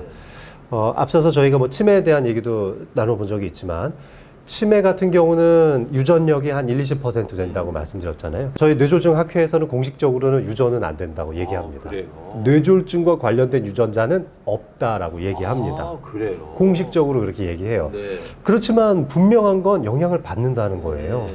아버지, 고모, 할머니, 우리 직계 가족분들 중에서 막 그런 분들이 쭉 있으면 혹시 나도 그런 거 아닌가? 어머니, 이모, 외삼촌 그쪽에 영향을 좀 받진 않았나? 걱정 무조건 되거든요. 특히 뇌출혈과 관련된 지주막하 출혈인 경우에는 뇌동맥 꽈리의 가족력의 영향을 반드시 받는다고 저희들 보고하고 있습니다. 일부 연구에 따라서는 40%까지도 영향을 미친다고 알려져 있기도 하거든요. 그러면 이제 어떤 종류의 뇌졸중이냐, 또 나의 가족력상 어떤 종류가 영향을 미치고 있느냐를 자세히 알아두신다면 도움이 더 크게 될 것 같습니다. 일반적으로 혈관 질환 중에 뇌졸중은 뇌혈관이 망가져서 뇌 기능을 제대로 발휘하지 못하는 상황을 뇌졸중이라고 부릅니다. 이럴 때 혈관이 망가지는 원리는 크게 두 가지가 있는데 혈관이 터지게 되는 뇌출혈과 또 혈관이 막히게 되는 뇌경색으로 나눠볼 수가 있습니다. 두 가지 모두를 합쳐서 뇌졸중이라고 부르는 거죠. 그런데 이 두 개를 반드시 분리할 필요는 없습니다. 왜냐하면 결국은 동맥경화가 이 두 가지 질환을 모두 다 유발하기 때문입니다. 동맥경화를 유발하는 여러 가지 위험 요소들에 대해서만 잘 알아두신다면 전체 뇌졸중의 한 90% 이상은 예방하실 수가 있을 겁니다. 다만 여기에 뇌출혈에 해당되는 지주막하 출혈인 경우에는 뇌동맥 꽈리의 영향을 받을 수 있는데 이 뇌동맥 꽈리는 후천적 영향보다는 선천적 영향이 좀 더 많다고 알려져 있는 만큼 이 부분만을 좀 별도로 생각해 보신다면 좋을 것 같습니다. 심심치 않게 유명인들께서 갑자기 별세했다는 소식을 맞아요. 접할 때가 있습니다. 몇 해 전에 고 강수연 배우가 돌아가셨을 때도 그렇고요. 또 제가 좋아하던 게임 유튜버인 대도서관이라는 분이 그러게요. 또 사망했다는 소식을 접하고 제가 굉장히 충격을 받았는데 두 분 다 모두 뇌출혈로 돌아가셨던 것으로 언론에 보도가 됐습니다. 둘 분 다 이 뇌동맥 꽈리, 뇌동맥류에 의한 지주막하 출혈이었던 것으로 보도가 됐는데요. 이런 경우는 정말 예측하기가 어렵거든요. 그래서 만약에 나의 직계가족력상 뇌동맥 꽈리나 뇌동맥류가 있다면 젊은 30대 정도 때부터는 뇌혈관을 살펴볼 수 있는 MRA나 CTA 같은 검사들을 꼭 받아보시는 걸 추천을 드리고 싶습니다. 이제 그 외에 나머지의 뇌졸중에 해당되는 부분이라면 사실은 나이가 들어서 위험 요소가 증가하거든요. 그러니까 혈압이 좀 높아지는 시기, 또 조금 비만해지고 나이살 찌는 시기, 그래서 지방간도 좀 생기고 고지혈증 생기는 이런 나이 때, 생활 습관에 의해서 그럴 때 검사해 보시면 좋을 것 같다는 생각이 듭니다. 아주 개요를 잘 정리해 주셨는데요. 사실 저희 아버지께서는 쓰러지셨을 때 집에 혼자 계셨어요. 그리고 저는 어머니가 일찍 돌아가셨기 때문에 아버지는 혼자 사셨고 저는 미국 유학 중이었어요. 그런데 미국에 생활하는 저에게 한밤중에 전화가 오는 거예요. 재훈아, 나다. 내가 지금 많이 아프다. 아무래도 네가 들어와서 장례식을 치르고 가야겠구나 하고 전화가 끊어졌거든요. 다시 걸어보니까 통화 중이었고, 그래서 저는 제 친구들과 사촌 형님께 전화를 하고 얼른 짐을 챙겨서 비행기를 타고 들어왔는데 그간에 이제 친구와 그 사촌 형님이 아버지 진물을 따고 들어갔고 아버지는 쓰러진 채로 발견된 거죠. 만약에 그때 아버지가 저한테 전화를 안 하셨으면 사나흘 후에 돌아가신 채로 발견이 되지 않았을까 싶어요. 그러셨을 겁니다. 그때 아마 위중함을 스스로도 깨달으셨겠죠. 그리고 사실 평소에 저한테 전화를 잘 안 하셨거든요. 제가 늘 안부 전화를 드렸고 그 2, 3일 전에도 제가 안부 전화를 드려서 통화를 했어요. 근데 제 생각에 지금 복귀해 보면 아버지께서 아프다는 걸 느끼시고 저에게 전화를 해야 되겠다는 생각을 하시고 수첩을 꺼내서 미국에 있는 아들의 전화번호를 찾아서, 그리고 그 당시엔 누르는 전화도 아니고 돌리는 전화였는데 그걸 다 해내신 그걸 거죠. 하나하나 해내기가 얼마나 힘드셨을까 싶기도 하고. 아들이 혹시 공부하고 있는데 방해가 될까 싶어서 아마 며칠 전부터 김새를 느끼셨을 거라고 생각해요. 뭔가 안 좋구나. 좀 예사롭지 않은데 그런 생각 분명히 하셨을 겁니다. 그렇지만 우리 부모님들 아픈 거 자녀분들한테 잘 얘기 안 하잖아요. 되게 많이 안 좋아진 다음에 말씀들을 하신단 말이에요. 마지막 순간에 말씀하신 맞습니다. 그래서 아마 그때도 그러시지 않으셨을까 생각이 들고요. 아주 극심한 두통과 함께 뭔가 팔다리에 어눌함을 느껴졌다거나 나의 신체적 기능이 떨어진다는 걸 객관적으로 느끼기 시작하시면은 그제서야 아마 알리셨을 거라고 생각합니다. 게다가 그때가 1994년이었는데 병원에서 안 받아주셨어요. 그리고 서울 시내 양방병원 두 곳에서 안 받고 결국 뭐 한방병원에서 받아주셨는데 결국 진단은 뇌경색으로 나왔어요. 이게 뭐 이른바 골든타임을 놓쳐서 그런 것일 수도 있을까 싶기도 하고. 94년도까지만 해도 현재 아주 활발하게 시행하고 있는 혈관을 뚫어주는 시술이 없을 때입니다. 94년도에 전 세계적으로 혈전 용해제라는 것이 나왔고요. 임상시험은 91년도에 완성이 됐고 94년도부터 실제 임상에서 사용이 됐고요. 우리나라에서 활발하게 사용한 거는 한 97년도부터 사용을 한 거로 되어 있습니다. 대학병원 어디에나 가서도 그 시술을 받을 수 있었던 거는 사실 2000년대 초반 이후였거든요. 그래서 아마 당시에 골든타임이라는 개념도 별로 없을 때여서 그때 당시에 아마 병원을 좀 일찍 또 양방병원에서 받아주었어도 크게 치료의 차이는 없었을 거라고 지금 와서는 생각을 좀 해보게 됩니다. 그런데 지금은 달라요. 지금은 골든타임이 굉장히 길어졌고 조금 늦더라도 혈관을 뚫어줄 수 있거나 혈관을 리페어할 수 있는 병원에 당도만 한다면 얼마든지 생존할 수 있는 상황이셨을 거라고 생각이 됩니다. 많은 분들이 기억 못 하시는데 94년도만 해도 119 구조대가 없었어요. 네, 맞습니다. 90년대 중반 맞습니다. 이후에 생긴 거라 네. 지금은 세상이 진짜 많이 좋아졌다는 네. 거고요. 사실 그 아버지가 10월에 쓰러지셨는데 제가 여름방학에 들어왔었단 말이에요. 아버지가 갑자기 손발이 좀 저리다고 하시고 걷다가도 좀 힘이 잠시 빠지는 멈췄다 느낌. 가시고 하셔서 걱정이 돼서 종합검진을 바로 받았어요. 근데 종합검진에서 전혀 이상이 없다고 나왔었거든요. 아마 팔다리에 이상은 없는지 네. 내장기관 쪽 기능은 괜찮은지 또는 뭐 심장 정도까지는 보셨을 텐데 뇌까지는 못 보셨을 거예요. 그 당시에는 또 94년도에는 MRI 보급이 많지 않을 때였고 혈관을 살펴보는 CTA나 MRI가 성행되지 않을 때였거든요. 굉장히 고가의 검사였고 그때 당시 애도 100여만 원을 넘게 지불해야만 검사할 수 있었습니다. 그 당시 100여만 원. 그 당시는 굉장히 큰 돈이거든요. 정말 위중하지 않으면 함부로 검사를 하기가 어려웠겠죠. 그래서 당시 건강검진에서는 아마 알아보기가 어려웠을 겁니다. 아마 아버님께서 겪으셨던 것들이 뇌경색에 이은 뇌출혈이었을 가능성이 많습니다. 처음에 동맥경화가 발생해서 조금씩 혈관이 막혀가고 있을 때 손발이 좀 저리고 걸음이 조금 어눌해지는 등 이상 증상을 조금씩 겪고 계셨을 거예요. 네. 그것을 저희들은 미니 뇌졸중 증상이라고 부르게 되고요. 이런 증상을 한두 달 정도 겪다가 실제 뇌경색으로 발전하는 비율이 20% 이상이거든요. 그럼 막상 뇌경색이 됐을 때 증상이 딱 발생하고 나서 최근에는 48시간 이내에만 병원에 당도해도 혈관을 뚫어줄 수 있는 시술을 받을 수 있는 환자들이 있다라고 보고하고 있습니다. 물론 빠르면 빠를수록 좋죠. 하지만 조금 늦었다고 생각하더라도 지체하지 마시고 빨리 병원을 가신다면 더 좋은 결과를 얻으실 수가 있습니다. 그렇게 해서 혈관이 한번 딱 막히게 되면은 그 혈관 이하에 있는 많은 뇌세포들이 순간적으로 많이 죽어나가게 되는데요. 주요한 뇌혈관이 막히면 1분에도 수백만 개의 뇌세포가 죽어나가니까요. 근데 그렇게 해서 죽어버린 뇌세포들은 이미 다 얼어버린 땅처럼 변합니다. 그래요? 네, 근데 이 얼어버린 땅에 다시 뜨거운 물을 흘려보내면 뜨거운 피가 다시 통하게 되면 터져버리는 경우가 많아요. 늦은 상태에서 뇌혈관을 이제 뚫어준다거나 리페어를 하는 경우에 오히려 더 큰 뇌졸중으로 이어지는 경우도 있습니다. 아버님 같은 경우에는 뇌경색 때문에 쓰러지게 됐고 그 낌새를 강하게 느낄 때쯤에 아마 아나운서님께 전화를 하셨을 거예요. 안간힘을 쓰셨을 절체절명의 순간이라고 네. 생각을 하셨을 거라고 같고요. 정말 그 의지가 대단하셨던 분이라는 생각이 듭니다. 그러고는 아마 의식을 잃으셨을 거예요.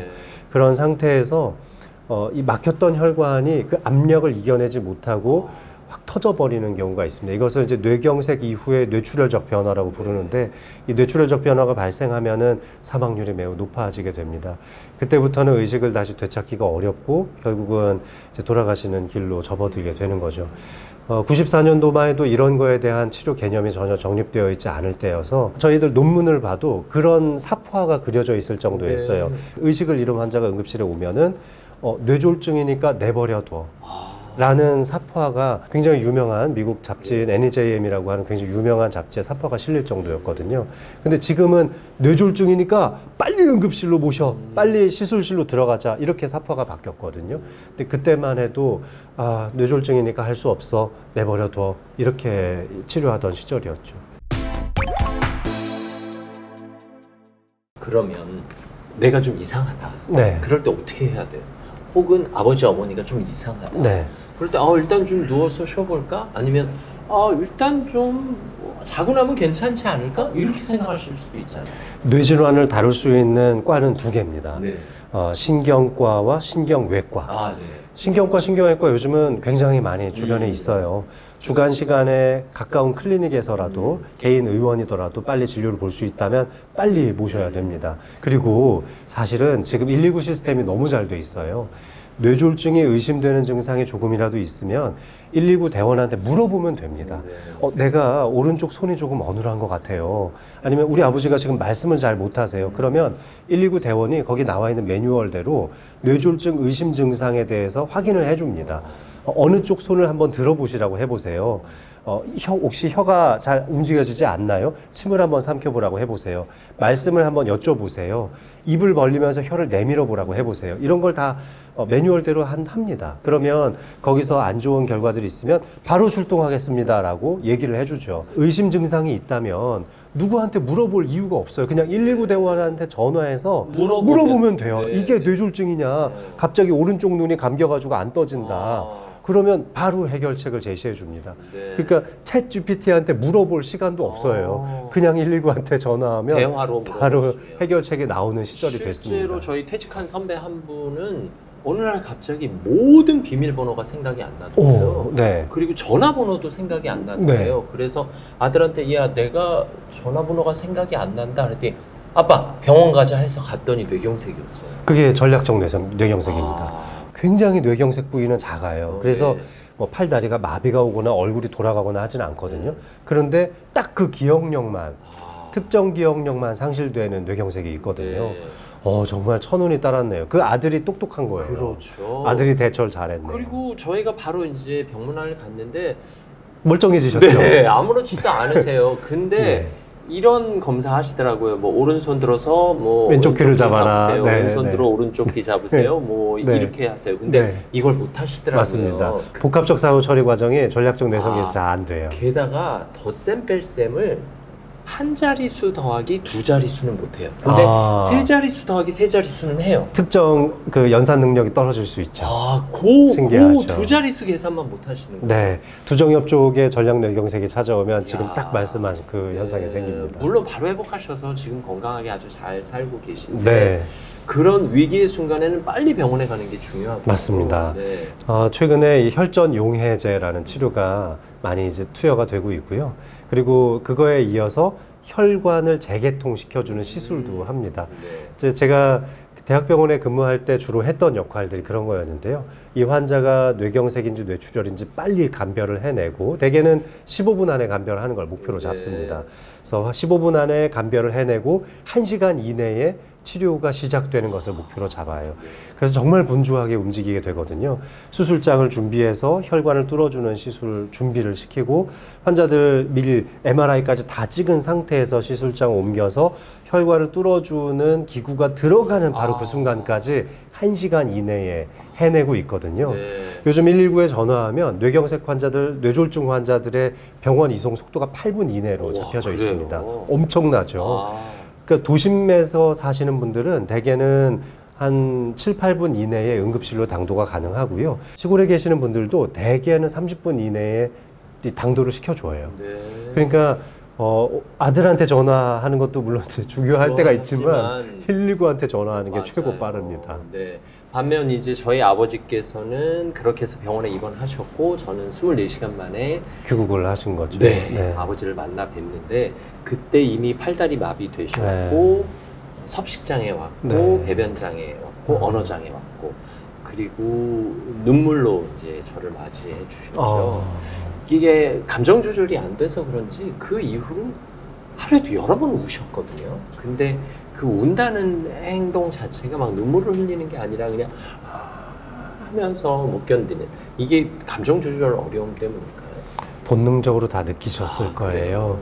어느 정도까지 사고력을 발휘했는지는 지금으로서는 추정하기는 어렵지만 그 아들에 대한 우리의 본능에 대한 감각, 그 감정은 아무리 위중한 뇌졸중이 찾아와도 의식을 잃기 직전까지도 살아있다고 보거든요. 내가 사랑하는 아들이 바로 옆에 와 있는데 내가 그 아이의 손을 못 잡아주는 거.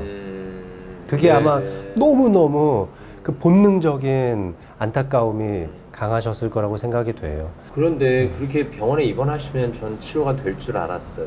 근데 병이 더 진행되는 거예요. 네, 안 맞습니다. 좋아지시고 사실 나중에 알고 보니 이제 뇌졸중 관련 뇌혈관 질환은 병이 며칠 더 진행되더라. 맞습니다. 근데 저는 그 당시만 해도 그런 상식이 없으니까 28살 젊은 혈기에 담당 되게 전공의 화가 선생님들에게 막 이게 어떻게 된 거냐고 맞습니다. 이럴 거면 왜 입원했냐고 우리 병원 옮겨달라고 막 이렇게 항의하고 그랬던 기억이 있어요. 뇌졸중 때문에 뇌신경세포가 망가지게 되면 네. 뇌신경세포가 망가진 자리에 부종이 발생하게 됩니다. 우리 이렇게 망치질 하다가 손만 꽝 하고 부딪혀도 2, 3일 지나면 팅팅 붓는 것처럼 네. 뇌 조직도 심각한 뇌부종에 빠지게 되는데요. 뇌는 한정적인 두개골 안에 갇혀 있습니다. 근데 이 한정적인 두개골 안에서 뇌가 부어오르기 시작하면 더 이상 부어오를 데가 없거든요. 그럼 뇌의 압력이 증가하게 되고 그 증가된 압력이 탈출을 할 수 있는 곳은 목밖에 없어요. 그래서 뇌 탈출 현상이 발생하게 되는데 그럼 이제 압력이 증가하다가 뇌 아래쪽으로 이 목구멍 아래쪽으로 뇌가 빠져나오기 시작합니다. 근데 그 과정을 인위적으로 막아낼 수 있는 방법이 뚜렷하지가 않아요. 그래서 이제 최근에는 두개골을 일부러 열어주어서 그쪽으로 뇌가 탈출할 수 있도록 도움을 드리기도 하거나 또는 저체온 치료를 해서 뇌부종이 상대적으로 덜 생기게 하는 치료를 하기도 하지만 어디까지나 한계가 있습니다. 그래서 눈앞에서 정말 뜬 눈으로 내 눈앞에서 나빠지는 거를 지켜볼 수밖에 없는 안타까운 현실이 있죠. 그래서 골든타임 안에 방문을 하셔야 돼요. 골든타임 안에 오면은 뇌부종까지 생길 만큼 뇌세포가 많이 망가지지 않게 만들어 드릴 수가 있거든요. 어느 정도 이미 그때까지 망가진 세포는 어쩔 수 없지만 빨리 치료를 해주면 더 망가지지는 않게 할 수 있다는 거죠. 1시간 안에 혈관을 되살릴 수 있는 치료가 상당히 여러 가지 있습니다. 그런 걸 통해서 더 망가지지만 않게 해준다면 뇌부종은 안 생길 수 있고 아버님께서 겪으셨던 그런 어려움을 다른 환자분들은 안 겪으실 수 있죠. 시대가 바뀌었어요. 좋은 치료가 많이 나온 만큼 빨리 병원만 오신다면 충분히 되살릴 수 있는 환자분들이 저는 안타까운 후유장애를 겪는 분들의 70~80% 이상은 일찍만 오셨다면 해결할 수 있는 분들이 아니었나 생각합니다. 저희 아버지께서 신경과 병동에 당연히 계셨고 네. 6인실에 입원해 계셨는데 다 뇌졸중 비슷하신 환자들이셨어요. 분이었군요. 근데 증상은 다 다른 거예요. 어느 70대 어르신은 선망 증세처럼 계속 상황과 맥락이 안 맞는 말씀을 하시고 40대 공무원이 한 분 계셨는데 그분은 팔, 다리 한쪽만 마비되고 그리고 말은 한마디도 못 하시는데 오히려 식사와 배변은 하시는 거예요. 그리고 제 옆에 계시던 철학관을 운영하시던 60대 어르신이 계셨는데 이분은 진짜 겉으로 보기에 아무렇지도 않아요. 근데 퇴원을 안 시켜주시더라고요. 네. 이렇게 부위마다 증상이 다른 거죠. 그러니까 뇌 부위에 따라 발현 증상이 다 다르다는 거죠. 맞습니다. 네. 오른쪽 뇌가 망가지게 되면 인지력에는 큰 지장은 없습니다. 네. 집중력도 그대로 살아있고 여러 가지 대화를 하는데도 용이해요. 다만 반대쪽인 왼쪽 팔다리를 사용하기가 어렵죠. 이런 분들은 겉으로 보기에는 크게 티가 안 날 수도 있습니다. 멀쩡하게 오른손으로 수저질도 다 하고 대화도 멀쩡한 사람처럼 해내거든요.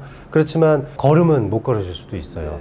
좌측 다리가 안 움직여지니까 절름일 수도 있고 또는 넘어지실 수도 있는 거죠.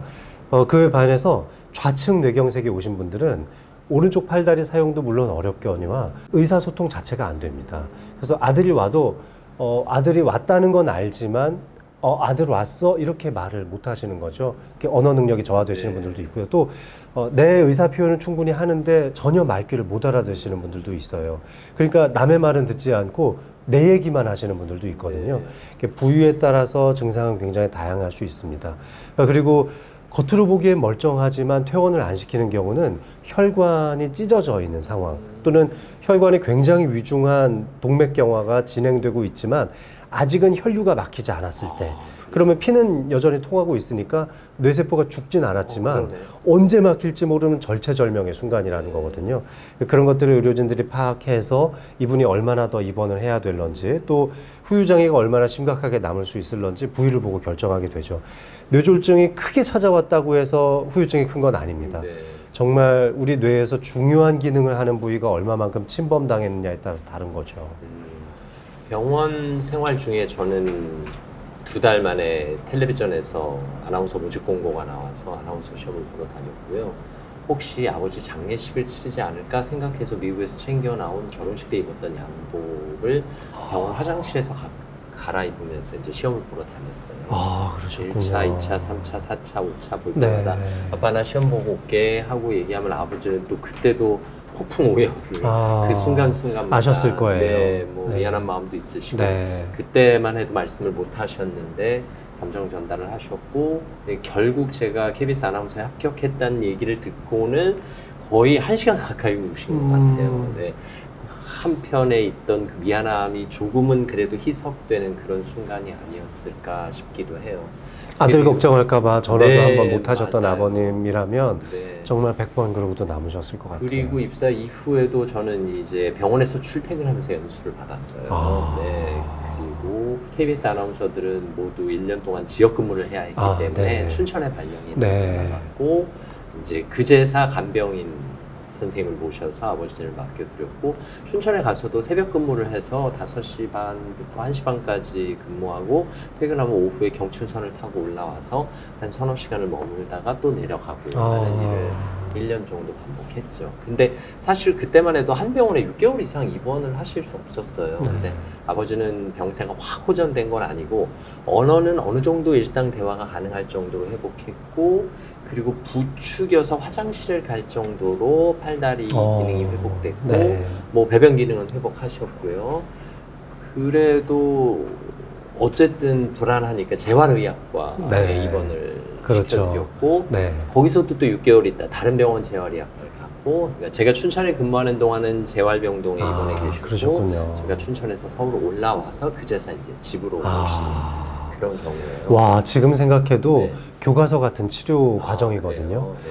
그때 90년대 중반에 음. 그런 과정을 통해서 아버님 재활을 해내셨다는 건 정말 대단하십니다. 아, 그때 그런 것까지 생각하시는 분들이 많지 않았거든요. 훌륭한 아들을 길러내신 아유, 덕분에 네, 네. 아버님께서도 마지막에 정말 너무 안타깝게 유중한 병을 앓으셨지만 잘 이겨내실 수 있었던 근거가 되지 않았나. 너무 잘하셨네요. 그 후로도 이제 집에서 일주일에 2번 정도 재활운동, 네. 물리치료 받으러 다니셨고요. 네. 제가 휠체어를 실을 수 있는 당시에 프라이드 웨곤이라는 차가 있었어요. 네. 뒷좌석 이렇게 네. 넓어가지고 트렁크 실을 수 있게. 그렇죠. 그래서 잘하셨네요. 거기에 싣고 당시 이제 제가 밤 근무를 했기 때문에 오전에 물리치료 제가 직접 모시고 다녔고 그렇게 6년을 투병하시다가 돌아가셨어요. 네. 그래도 마지막까지 아드님이 또 이렇게 아나운서로 성장하는 모습도 네. 보였고 또 아들이 극진하게 본인을 간병해 주시는 모습도 보셨으니까 감히 드리는 말씀이지만 원 없이 그 사랑을 느끼고 가셨을 거라고 생각합니다. 사실 저도 미국에서 전화 받고 만약에 그때 아버지가 바로 돌아가셨더라면 오. 오히려 후회와 네. 미안함이 더 컸을 텐데 네. 그래도 아버지께서 저에게 해주셨던 것에 1000분의 1, 100분의 1이라도 되갚을 수 있어서 감사했고요. 물론 6년의 투병 과정에 제 아내가 정말 고생을 많이 했죠. 당시 신혼 4개월 차였는데 넉 달 만에 친정으로 들어갔고 네. 친정에서 병원 출퇴근하면서 네. 장모님이 싸주시는 도시락 매일 날아왔고 그리고 제가 아나운서 시험 보는 동안은 장인어른께서 신문에서 시사상식 스크랩에서 또 도시락과 함께 계속 보내주시고 그러셨거든요. 그렇게 해서 오늘의 제가 있습니다. 네. 정말 귀감이 많이 되는 모습이셨던 것 같아요. 뇌질환을 앓고 계시는 많은 자녀분들께서 또 좀 많이 본받으셨으면 좋겠다는 생각도 듭니다. 사실 병원에 입원해 있는 동안 아버지 지인들뿐만 아니라 제 친구들 그리고 사촌 형제들, 친척들, 지인들 지속적으로 방문해 주셨고 네. 사실 초반 한두 달에 몰리는 경우가 많잖아요. 6개월, 1년 지속적으로 방문해 주셨고 또 친척들이 오면 항상 저보고 2시간 정도 나갔다. 3시간 정도 바람 쐬고 1시간 다만 커피라도 마시고 라고 집안 전체가 다 김재원 아나운서 네. 같은 분들이 모여있나 봐요. 그런 게 와. 가장 큰 용기와 희망이 되지 않았을까 싶어요. 그래서 초반에는 한방병원에 입원하고 계셨기 네. 때문에 이제 누가 와서 제가 사우나를 가게 되면 사우나에서 이제 세신을 하잖아요. 네. 그럼 세신사가 아유 한방병원 선생님이신가 봐요. 이렇게 얘기할 정도로 아마 몸에 냄새가 배어 있어서 그러셨군요. 너무 훌륭합니다. 아유 본의 아니게 제 이야기 너무 훌륭합니다. 네, 근데 지금도 이건 정말 귀감이 많이 되는 이야기거든요. 네. 그러니까 이 방송 통해서 보시는 분들도 이거보다 더 중요한 일은 없다고 생각하거든요. 네, 저는 물론 요즘 사회가 너무 각박하고 분초 사회에서 내가 해내야 되는 일이 너무 많다 보니까 네. 부모님을 돌보실 여력이 많지 않겠죠. 당연히 그렇겠지만 저는 이거보다 더 중요한 일은 없다고 생각해요. 네. 혹시라도 내 가족 또 내 부모님께서 이런 질환을 안 앓게 하는 게 제일 좋지만 그럼요. 혹시라도 앓게 네. 되신다면 저는 만사 제쳐두고 이렇게 해야 된다고 생각합니다. 늘 궁금했는데 오래전 일이지만 아버지의 치료 과정을 이렇게 한번 짚어주시니까 제가 마음이 좀 홀가분했어요. 네. 그래도 아버지의 네. 굳은 의지가 그래도 그 오랜 세월 동안 네. 아들의 성장 과정과 또 입심양명하는 모습들을 어느 정도 보고 가신 게 아닌가 싶습니다. 아유. 오늘날 이렇게 우리나라를 대표하는 이 아나운서 계통의 얼굴이 왜 되신 그러세요? 점을 네. 뭐 아버님께서 네. 예상하셨겠죠. 예상하셨을 거고 한번 몇 년이 안 있으면 네. 또 우리도 뵙게 될 거 아니겠습니까? 네. 너무 잘했다고 말씀하실 것 같아요. 아마 하늘에서 오늘 우리의 대화를 보고 좀 기뻐하셨으면 하는 바람도 있습니다. 네. 그리고 미안한 마음 절대 안 가지셨으면 그렇겠습니다. 하는 마음도 네. 있습니다. 와. 네. 어쨌든 위기의 순간에 네. 응급의 순간에 119 구조대에 전화해서 물어보시라는 거 그게 맞습니다. 오늘의 핵심이 아닐까 네. 싶습니다. 뭐 막 뇌졸중 학회에서 뭐 5대 증상, 3대 증상, 네. 그 몰라도 돼요. 네. 전화해서 물어보면 맞습니다. 됩니다. 그거 네. 이상 없습니다. 네. 자, 여러분의 뇌가 보내는 이상 신호에 대해서 민감하게 반응하셨으면 좋겠습니다. 오늘 친절한 도움 말씀 주신 신경과 전문의 장민욱 선생님과 인사 나누겠습니다. 감사합니다. 고맙습니다.